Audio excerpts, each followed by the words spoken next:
Well, folks, welcome to another episode of Whose WordPress Agency Is This Anyway?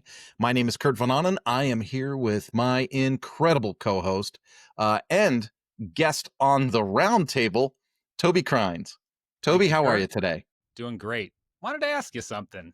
Okay.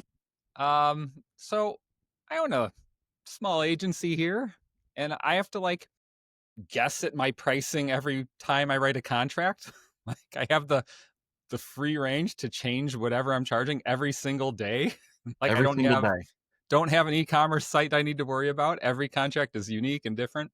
How do I know that I'm pricing my services in a way that's as high as possible without scaring people away or undervaluing myself and also being fair? I think this is a very difficult question, hugely difficult question. I know that memories are short. I know that a lot of people don't, hold things for a long time. But there was an argument between Robert DeVore and Kevin Geary this year or last year that was like, Robert was like, you can build a website for $500. And Kevin Geary was like, if you're building websites for $500, you don't have clients. And of course, that argument expanded into a whole thing. It's a great question, though, because there are times where I am like, yeah, this is going to be $13,000 or $14,000 for the amount of work that this person wants. And then someone else might come along and I think to myself, it's almost the same amount of work. But for some reason, I'm like, oh, it's an $8,000 project. And so it really gets you thinking, like, what is the difference between a $5,000 and $8,000 and a $13,000 project? Is it really just the perceived financial pushback from the client that designates the cost of the project? Or is it something deeper than that? Um, I know that you and I have a difference of opinion on pricing things, but for me, I I do to keep a time record of every project and every milestone within that project, so that when I bid a job, I know basically how long it's going to take. But I also factor in things like, is this web project going to be decision by committee? Like, is this a corporate thing where the marketing manager's got to get involved and the customer service guy has a say, and some lady in the office who does accounts payable has a say in what color the button is on the website? If it's a decision by committee project, I factor in a considerable amount of time to that project and quote, just based on the Zoom meetings or the conference calls that we're going to have. And so in a lot of cases, I think the fee of Manana no Mas can really be driven to what is the expected energy that this client's going to require from us. And so, yeah, I charge people for that, and I charge them at the agency rate, and it can inflate the project pretty quickly. hmm There's this a couple frameworks. So you describe one framework. I've read books that describe another framework, which is it's called the guy describes as value-based fees, but where the idea is um, it's a totally different way of selling projects effectively. Like you're going in there. The goal is to be the guy where the CEO says, "Hire Kurt. I don't care what it costs. Just Never hire call. Kurt." And the idea is like, if you can be Kurt in that phrase, that you can charge substantially more for the same exact deliverable. Yeah. It's so interesting to me, though, that the level of expertise really does to me help justify the outcome.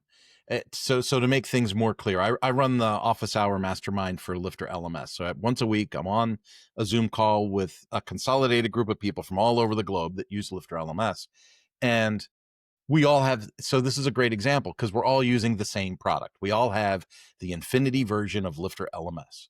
And then some people get on the call and we problem solve. They ask for solutions, right? And we're working on things. But some people ask me questions or let's say project questions to the group. That's a better way to describe a mastermind.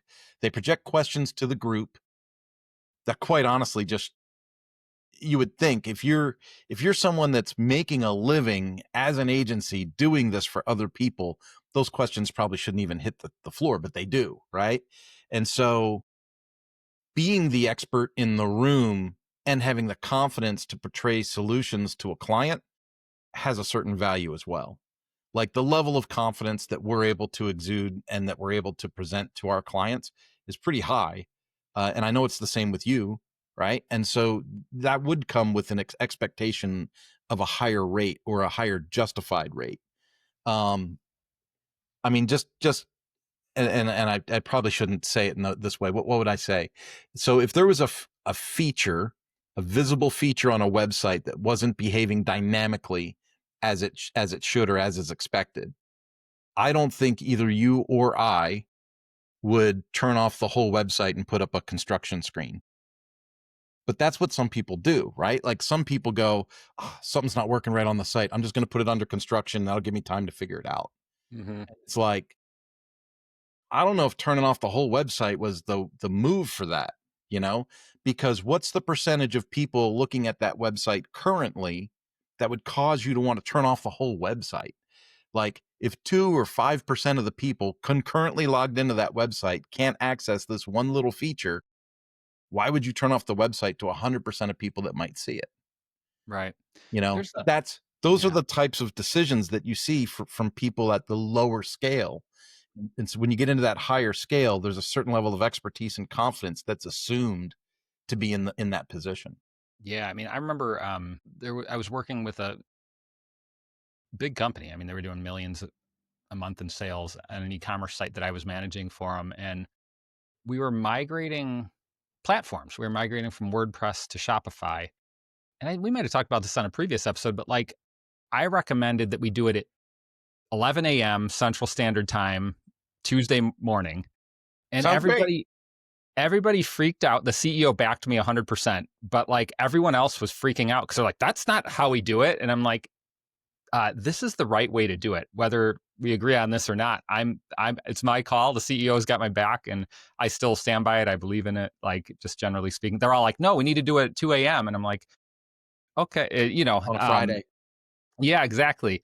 Um, there's I'm thinking about this value based thing versus agency. There's like different ways of showing up, and you kind of described that a little bit. Like, um, there was a time where I showed up to a pitch with a nothing. They had asked for like, hey, can you build this website? And I showed up. My pitch was like, I could, but I don't want to do that. I want to be your CTO.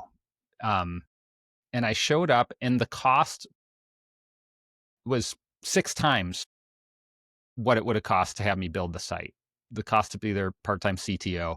Um, and at the end of the day, they went with that, and I was like thrilled to do the work. Like it was a fun engagement, and ended up being 2 days a week of my time versus like, hey, I'm just going to build this and then I'll be out of your hair, you know. Um, but the way you show up and sell that is different than the way you would sell, hey, we're going to do this work. And in the sense that like I had to do a lot more homework up front. I had to think through options differently. Um, and I also think that sort of pitch that like, hey, let me be your CTO is more conducive to like a solo consultant ish thing, like whatever you're. So you have like choices here as a business owner. Um, like even delivering the exact same stuff, like how do you want to show up? Do you want to be an expert, like your business is you as this expert consultant, or you're an agency, you have the team that does all the work, you know? And for me, like you got to get clear on that, like at minimum, when you're showing, because when you show up to that sales call, like, Yeah, it's you nailed it. You nailed something on the head right there. That that CTO perspective is um that is really annoying. That CTO perspective is like you have access to me. I'm doing this. I am in control. And so there's a value that's added to that to your point, you know, you was a 6x, but you know, that's a great example of what if I needed to 10x my business, right? It's like I'm going to 10x it because I'm going to give you direct access to me. I make the decisions. I do, as opposed to, well, someone on the team will take care of that, right? Um, I am very, very direct with people that when they work with Manana No Mas, I might be the face and the voice of Manana No Mas, but in many cases, there's someone else on the team that's executing, you know, the actual task, right? And what's funny is they go, well, can I just talk to them direct? No, you can't. We're not doing that game. You know, I pay them to execute tasks. And the reason that I can pay them what I pay them is because they don't have the burden of dealing with customers. Yeah. Uh-huh. That's my burden, and I take it wholeheartedly, and I'll do it. Yeah. And I love this question of, and my original question is how, if you had to 10x your biz in 1 year, so you're using time as a lever to like frame everything up, or time's the frame, 1 year, how does that change what you're doing? And I like the exercise. Like, I think it's kind of a silly, there's all these books. There's a book I read that was talking about that. And I'm like, I don't think it's good to go all in on these extreme things. We talked about the 4-hour work week. I'm not advocating going all in, but Yeah. there's like principles in there. In the gist of the using time as the lever, you go, what am I doing that's like not of high value to my customers or to the business? And if you do that exercise, for me, let's say, um, well, for one, I'm thinking of it like I what I'm realizing is like I need to not be a blocker on web development for my team. Right now, I'm a blocker on certain aspects because I also serve as CTO. Effectively, I need a CTO, or I need to change our processes to get me out of that flow. I also like shouldn't be a blocker on like just like Toby should, like, people still come to me like, Toby, should we um how should we approach this tech challenge? And I'm like, we have a guy on our team who's really good at this. Like, why am I in this conversation? Like, Yeah. um, if you think about that, like, I think we talked about this a week or two ago, but it's like, this is a really good question for definitely any web dev biz. And like the idea is like, let's say like the thing that would really push your business forward is more sales. Let's say you need more sales, you need more money. Then you go like, well, how can I get more money? Like, and you can take that wherever you want. You could look at your product offering. You could look at the type of customers you're getting, because you could get a lot more paying customers, and that's like a certain Yeah. thing, and or you can get a lot fewer and bank more on fewer customers. You could go deeper with existing clients. You could go upstream and get higher paying client. Like, there's all sorts of ways to tackle this, and I just think like it's really neat. And like one thing we're running into that I shouldn't say we, because it's really me. Like, I think I have to date, and I've been in business 19 years, failed to land. I should say my contracts have all capped at a certain dollar level that Yeah. is way below a lot of our peers in the business. Like, in terms of like this, my average contract is very low compared to people we know in the business, and that's positive and negative. Um, Peers in our business, do you believe that they're really selling all of these high dollar jobs, or do you think there's a certain amount of hyperbole and exaggeration in these anecdotes?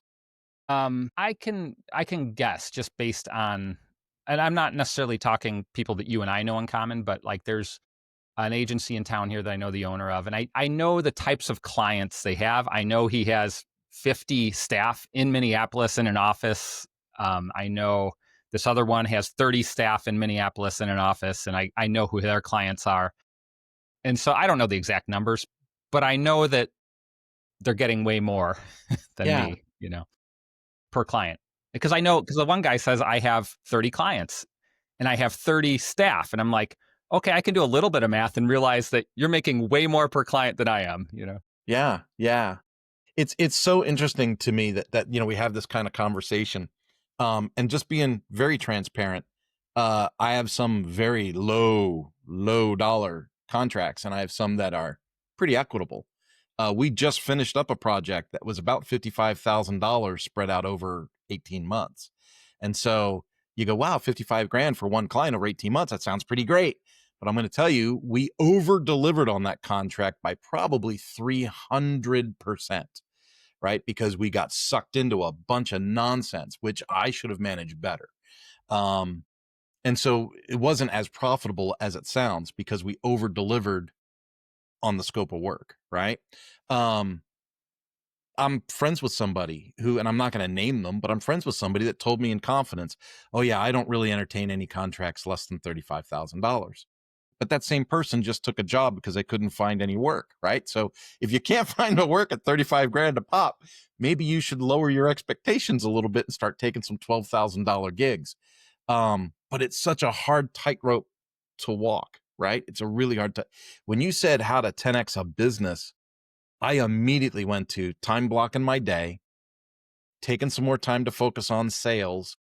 And to be honest, I wasn't even thinking about what type of sales. It was just sales in general, because I think in my own personal experience, we were just talking before the show, Toby. I mean, I know way too many things about too many things that are happening outside of my business.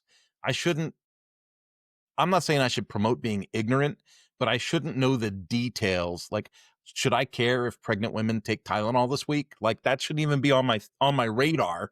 But unfortunately it is, which means I've put too much brain space into out there instead of what could be in here. That's a great point because I believe, based on my experience not being successful at 10xing my business, that you need to be laser focused to experience that sort of growth. And I Yeah. think, like, for myself, even let's say 2x, even 1.5x, you still got to be laser focused, and you're Yeah. going to change. You're going to disrupt your business. It's going to cause some pain. Just time. You're just going to have headaches that you create that hopefully get you there. People are going to think this is a crazy story, but just last Friday, um, I like to cook. I love to cook. It's one of the things I like to do. I made a homemade pastrami and it was fantastic. Best chunk of meat I ever took off the grill. We had a lot of it. We had a lot of it left. And I noticed as you slice pastrami thin, it seems to go a long way. And so now I got this giant chunk of meat, right?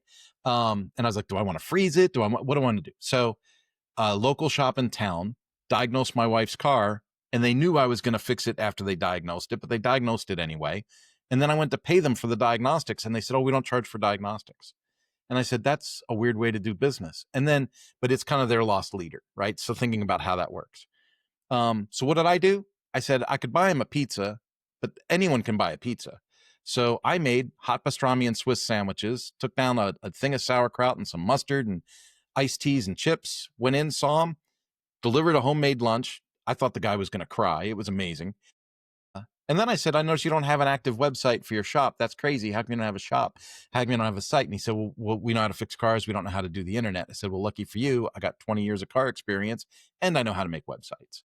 I said, and this is going to sound crazy to some people, but I want you to see the model, right? I said, hey, you diagnose cars. You don't charge for diagnostics. What if I made you, an AI powered kind of starter website? I won't charge you for that as long as you pay for the hosting and maintenance. And so now they're signed up on a recurring revenue plan. And that's one of those low dollar, low margin things that you and I were talking about. Mm-hmm. It takes me next to nothing to spool up an AI derived WordPress site. It takes me next to no time to do that.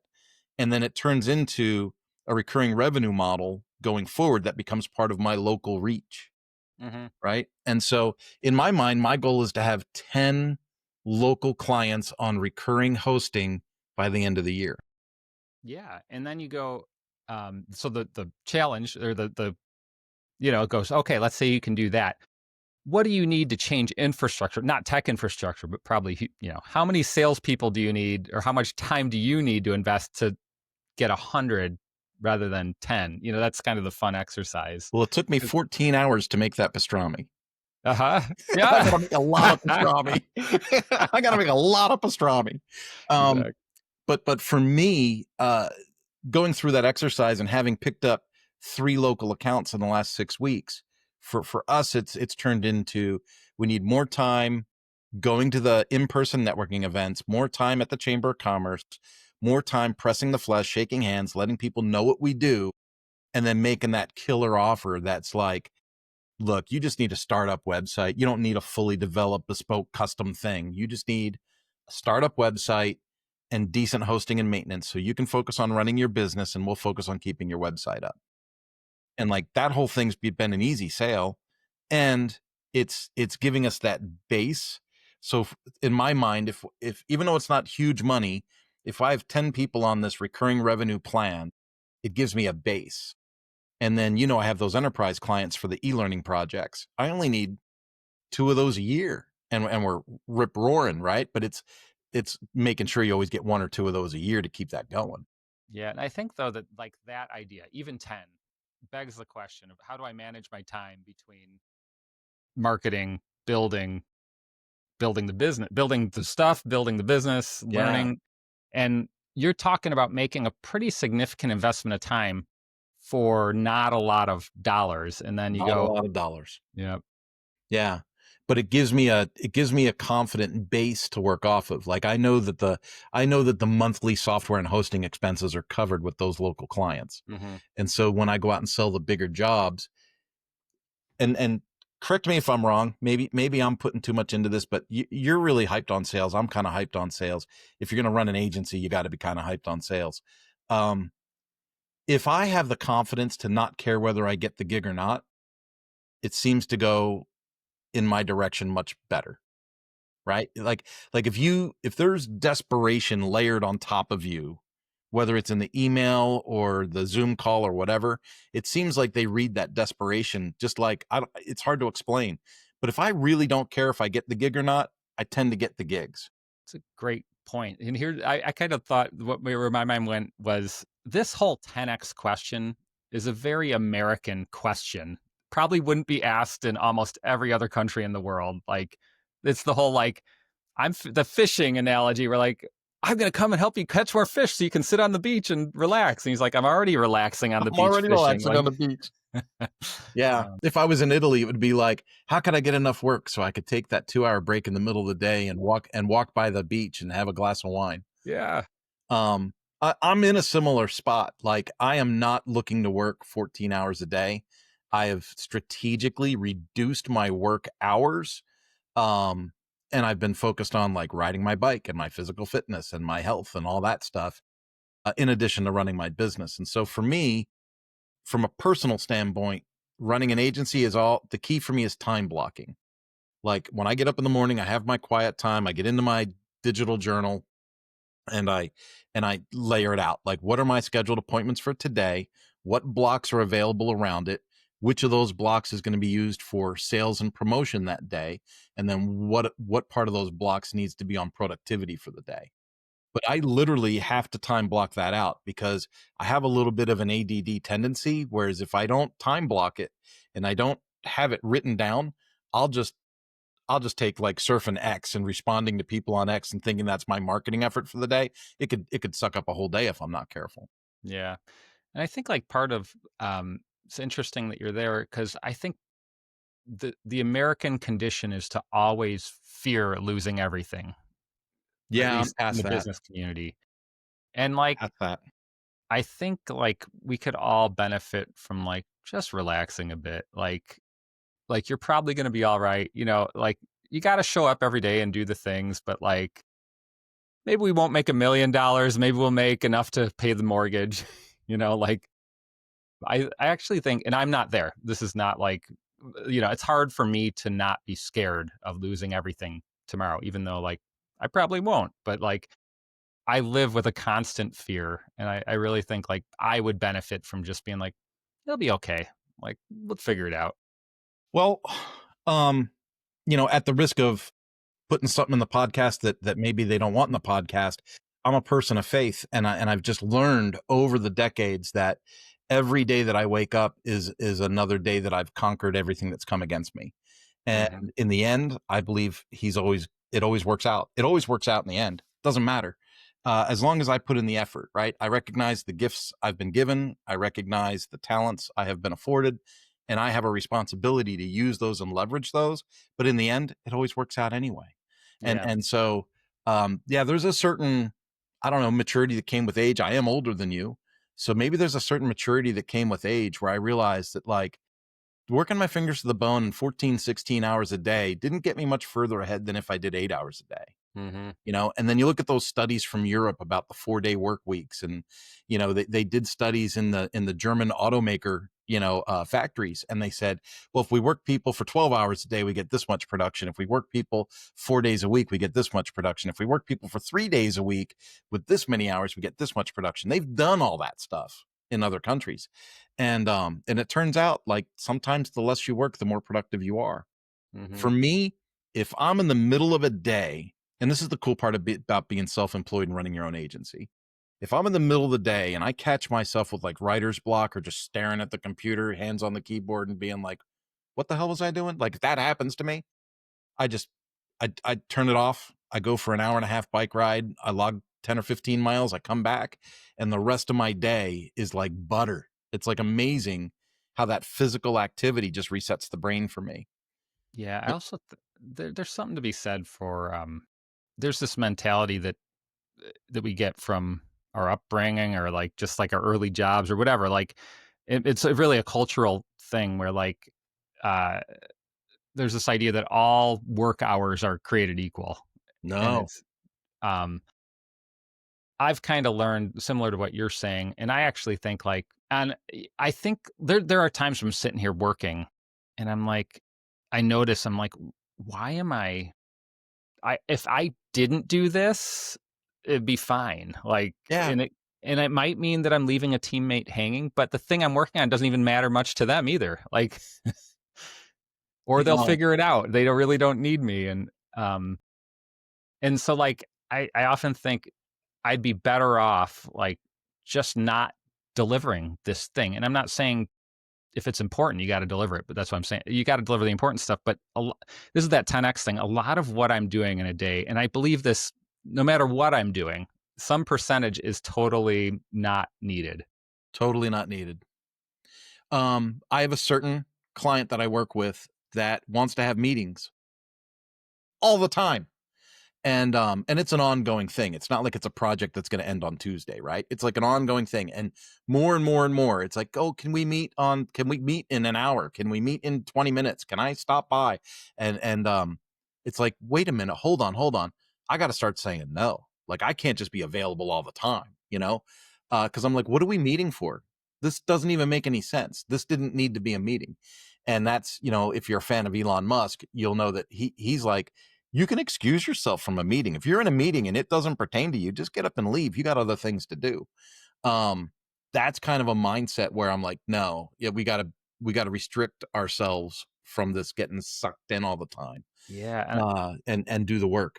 The the thing that I find, so when you said all work hours are not created equal, when I was young, I was I was a born and bred workaholic. At one point, I had 3 jobs, and I rode to each of those 3 jobs by bicycle, and they weren't, like, next door to each other. They were far. They were, like, across town, and so I would work and then bicycle to another job, and then bicycle to another job, and I was doing this, like, nonstop.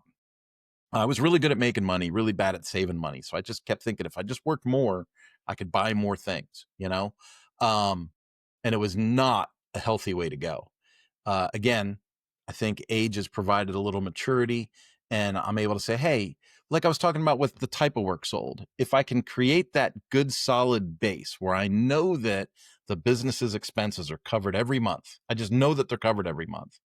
Well, then it gives me the freedom to concentrate and go after those bigger high ticket jobs.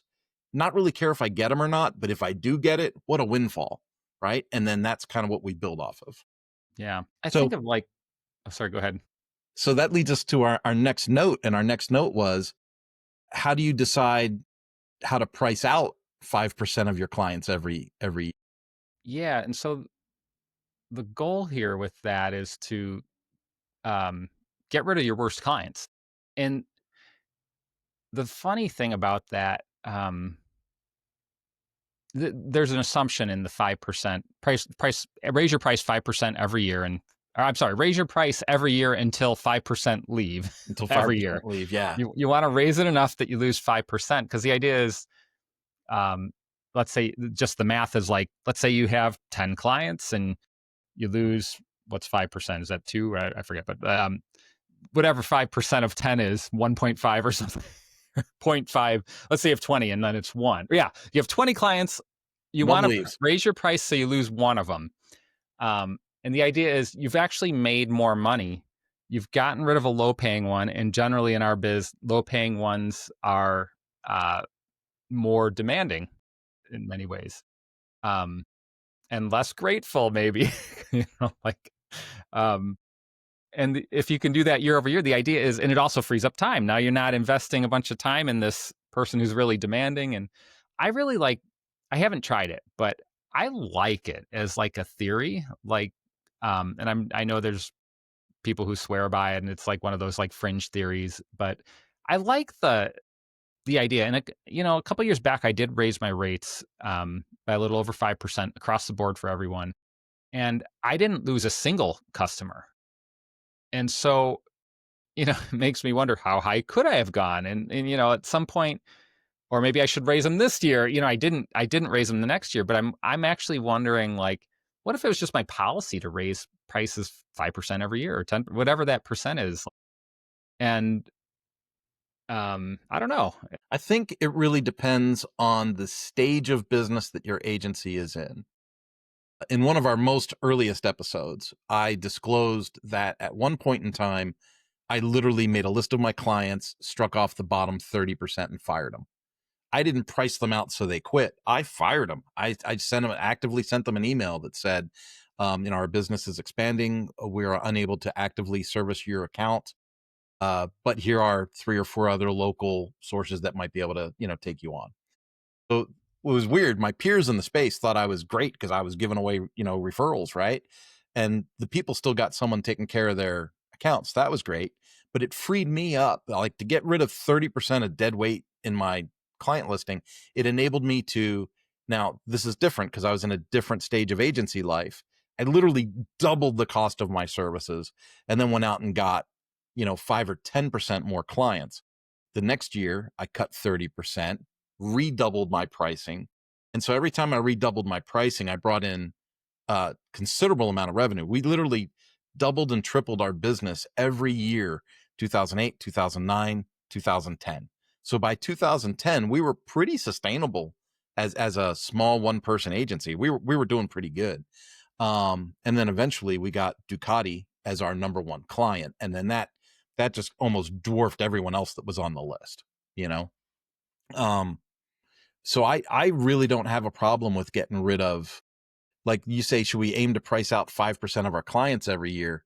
If you're in the early stages of agency development, I'd say you need to be more aggressive than that if you want to substantially grow your business. But once you're established, once you have 35, 40, 50 clients and you're at an agency rate of, let's just throw a number on it, $30 to $160 an hour that you bill, I think at that stage, incrementally increasing your rate so that you price out the bottom 1 or 2 clients is not a bad deal. I also think, like, our original question today was, how do you know if you're undervaluing yourself? This is one way to determine that. Yeah. you know, Yeah. if you can get squeeze, and maybe there's people that disagree with me, that I know in my community, that say, like, no, that's not what it's about. But, like, it's one, if dollar value is like one way to value yourself, and that's the metric you're using, like, this is one way to figure it out. like, um, Well, with direct results too. I mean, it's like you don't have to wonder, right? Oh, I raised my prices. I lost somebody, but I still kept 90% of them. Great. Let's just keep moving, right? And there's nothing wrong with giving yourself a little bit of a raise.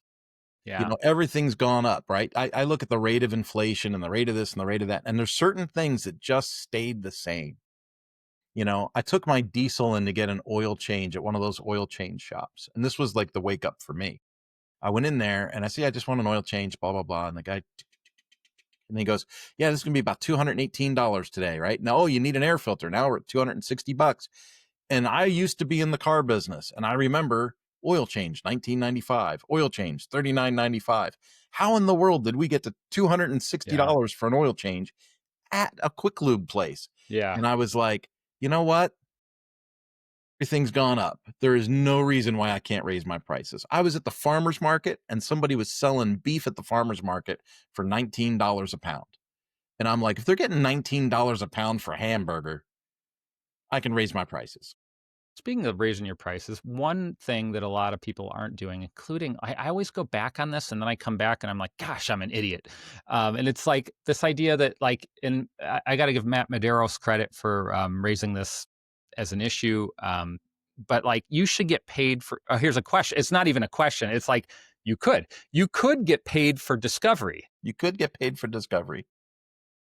And that it goes to valuing your work too. Like there's something you communicate, good or bad, or maybe you lose, you could win the work, you could lose the work, but like there's something you communicate when you demand payment for your discovery.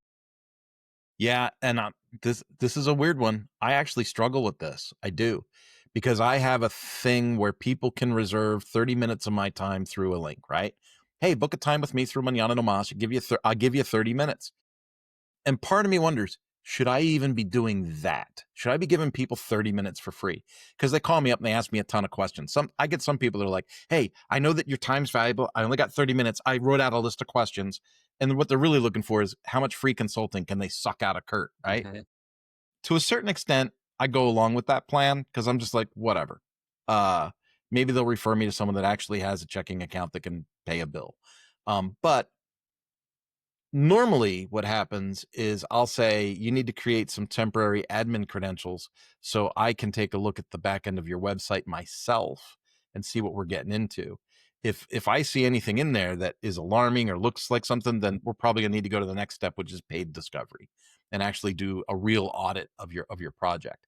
um, there's a reason why I do that, and I don't know if this is healthy or not. Maybe you have an opinion, maybe the listeners have an opinion. If I sign into their website and they got 2 or 3 caching tools and 4 form tools and 2 page builders, I'm not working on that website anyway. And that saves me the hassle of I'm going to do paid discovery and then decline the work. You know what I mean? Yeah. So usually I go in and I go, does this website have a decent structure? Does it look like it's fairly clean enough to be accepted as a project for us? And then if it is, I'll say, hey, we could do the next step, which is paid discovery and really audit your site and your content and your data. Well, it's interesting that you view those calls as consulting calls and pre. It sounds like you're kind of double as consulting and It's like pre-sales. consulting pre-sales because a lot of times the customers, they get on and they start dictating the flow a little bit. I Hmm. should be in more control, but I'm like, hey, you booked the time. What did you have on your schedule today? And Hmm. that's when I find out, oh, you're just looking for free advice, or this is a potential job. Yeah. I was thinking, like, as you were talking, uh, let's say they wanted free consulting. What if hypothetically you sent them to a junior developer that you instructed, don't answer any tech questions because we don't want to be on the hook for that. But like, and then they get on, they're like, you don't know anything. You're like, well, yeah, it costs money to talk to Kurt. Like, uh, I kind of like that sort of thing. It's kind of like you can talk to our AI chatbot, sure, that's free. Um, you know, but if you want experience and expertise, we can, I think I've learned over the years, like I try not to give away any information on those sale initial calls. Yeah. Every now and then I do. I was on one yesterday. I don't want to say it's like I'm not hardcore about it. Like I had a guy who was like, he has a business that makes $2,000 a year, and he told me this on the call, and I'm like, You're not my client. I was like, first of all, the minimum I'm charging is half of that. Like, and so I was like really upfront. I'm like, I don't know if it's worth it to continue, but, and I gave him free advice. I was like, maybe you should call your host and see if they can help with this issue. And if they can't, then, which is actually really, and he's like, I didn't think of that. And even that advice, like I knew as I was saying it, like that's valuable advice. Yeah. It's probably worth $100, like maybe more. Um, as we're having this discussion, and you said I don't give out technical advice, I think this is great perspective for potential agencies to consider. When I first launched my agency, for some reason, I thought it was important to disclose, you know, which form tool I'm going to use, or we're building in WordPress at all. Uh, it was so weird. Like I thought it was incumbent upon me to share like how the bricks are made. You know what I mean? Like Yeah. I'm going Oh to yeah. build you a house, but these are how we make the bricks. Yeah. Um, People buying a house don't care where the bricks come from, Right. right? And people running a business in a lot of cases don't care where the site comes from. That's why these SaaS companies are making so much money, right? Because they're not even, let me vibe code you something, right? They're not even going into the details about it. It's like, you have a problem, I have a solution, I'm going to charge you $5,000. And so over the years, I have changed the way that I disclose how we do these projects. Cause I'll just say, well, hey, you know what? no problem. We've got a process on how we make your website. We've got these tools available. We're going to put in a CRM. We're going to put in an LMS. We're going to have a way for people to book appointments with you. Are there any other pain points in your business that need addressed beyond those features? And I start having a conversation about features rather than tools. Mm-hmm. And that's been the way that we've been selling now for 4 or 5 years, just because I found that when I start saying, oh, we're going to use Lifter LMS and it has these features and this and content restriction, it's too much. Yeah, that's what They I don't feel like. care. They're just running a business. Totally. I feel like my friends, and I always have this debate, and they'll tell you, my friends locally who do WordPress consulting for a living, like, I can't tell you how many long, boring conversations they've tried to engage me in that have to do with what should I include in my maintenance plan and how much should I charge? And my answer is, I don't care. They don't care. They You don't should care. charge as much as you can possibly get. Like, I I'm this is so weird that we're having this conversation. I am in the middle of battling myself on how to offer this local plan that we're doing, right? And it's because there are people in my location that are doing like these subscription website services, and I'm like, well, what's included with your plan? What should I include with my plan? But then it comes down to, let's just be real. I'm the one running the WordPress meetup in town. I'm the one going to the chamber events. I'm the one going to the local startup events. I'm the face that's I shouldn't be competing with people that are doing these weird one-off subscription plans. yeah, I am offering a real equitable product. And so we're kind of struggling with how much do we require from people up front for like a setup fee for a startup site plus hosting and maintenance versus like a monthly subscription example of that. Like what would that look like? And so we've finally come up with a plan to launch that. But it's been a little painful because of what we're talking about today. What level of expertise, coaching, training, all of the other advisement that comes into making a web project, looking at everything that we deliver as an agency, there's a value to that. And we can't just give it away and devalue ourselves. And cream does rise to the top. We have to find the clients that have the ability to put cream in their coffee rather than drink their coffee black. think of like maybe an analogy for me that comes to mind is like there's a car repair shop down the street. I take my car to it. I went there for the first time because it was the closest car repair shop. And I was like, great. And they haven't, well, I don't know if they're screwing me over to date. It's now been 5 years. They seem fair. They seem And the fair. conversations we have seem reasonable. And I think like, with any product, and I'm thinking about your thing, like it's not even about the value they're providing in terms of the product. I'm just like, yeah, it's not breaking the bank and I feel pretty good about the purchase. Like, Yeah. and I'll never leave unless I feel like they screwed me over. That's Yeah. the reality of it. Yeah. You got to earn them. And then once you earn them, it should be fairly simple to keep them. Hmm. Just do what you say you're going to do. Yeah, and you gotta be around really too, because they'll forget they have you. And if you don't have a physical, like this guy has a shop. If he didn't have a shop, I would totally forget where I went. Like if it was an internet locate, like I don't want to search my email, just Google it again. Yeah. Like, Where does Bob live? yeah, I do think like along these lines, like I think that a big part of marketing is marketing to your existing customers, like just to let them know who you are. You have to remind them that you did work for them. Yeah.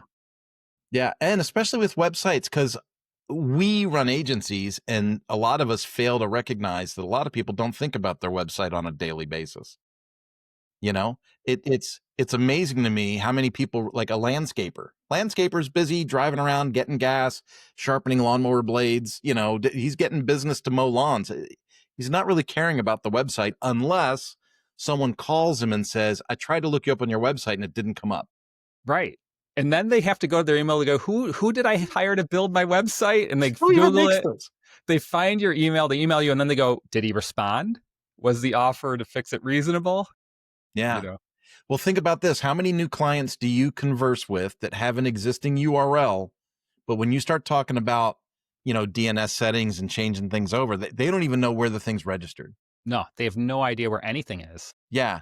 Is it Like on DNS, Namecheap? Is it on domain, GoDaddy? hosting. Is it on Bluehost? They don't know where it's at. They have no, it's funny because they really haven't, most of the time, they have no idea who their web host is, and they have no idea where it's registered. Yeah. Yeah. You know what? We covered a lot today. We really, really did. And I want to value your time and the time of everybody else that comes to this. Let's end with this.